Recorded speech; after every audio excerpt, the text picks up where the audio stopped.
سبحان الله عدد ما خلق في الأرض سبحان الله عدد ما بين ذلك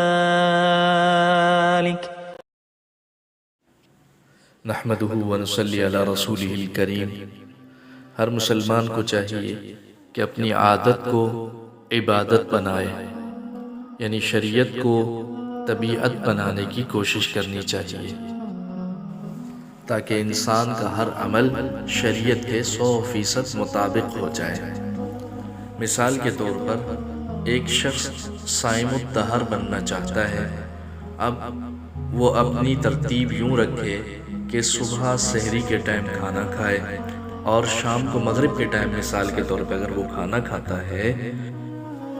اور روزانہ اسی ترتیب کے مطابق وہ روزے کی نیت بھی کر لیتا ہے اور روزانہ وہ روزہ بھی رکھ لیتا ہے، تاہم اس کا یہ عمل شریعت کے مطابق نہیں ہے، اس لیے کہ روزانہ روزہ رکھنا خلاف سنت عمل ہے۔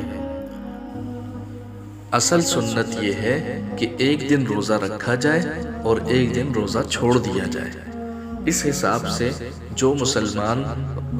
روزہ رکھے گا تو اس کا یہ عمل عبادت بن جائے گا، اور اگر کوئی اس کے خلاف چلے گا تو اس کی وہ عادت تو ہو سکتی ہے، عبادت نہیں ہوگی۔ یا پھر ایک دوسری مثال یوں سمجھیے کہ ایک مسلمان جو 5 وقت نماز پڑھنے کا عادی ہے، 5 وقت نماز پڑھتا ہے، جماعت سے بھی پڑھ لیتا ہے، لیکن سر پر ٹوپی نہیں رکھتا، اور ننگے سر نماز پڑھنے کا وہ عادی ہے، اور اس عادت کے مطابق وہ اپنی نمازیں ادا کر رہا ہے، تو اس کی اس عبادت کے اندر اس کی عادت شامل ہو گئی، لہٰذا اس کو ویسا ثواب نہیں مل سکتا جیسا ثواب ایک مکمل صحیح اسلام کے طریقے کے مطابق نماز پڑھنے والے کو حاصل ہو سکتا ہے،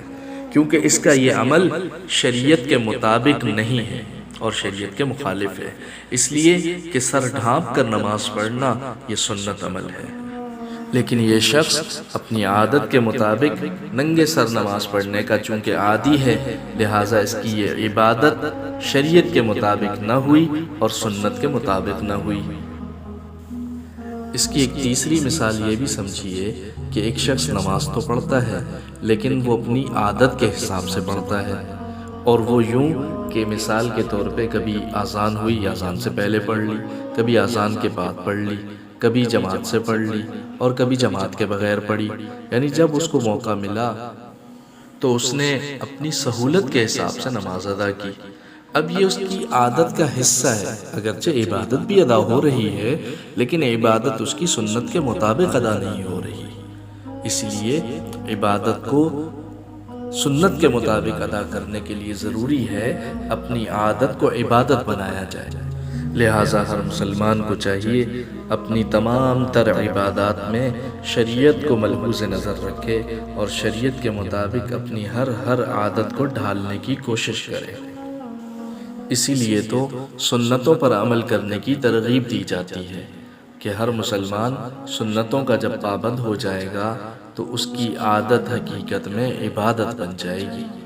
اللہ تعالیٰ سے دعا ہے کہ اللہ تعالیٰ ہر مسلمان کو سنتوں پر عمل کرنے کی توفیق عطا فرمائے۔ وآخر دعوانا ان الحمد للہ رب العالمین۔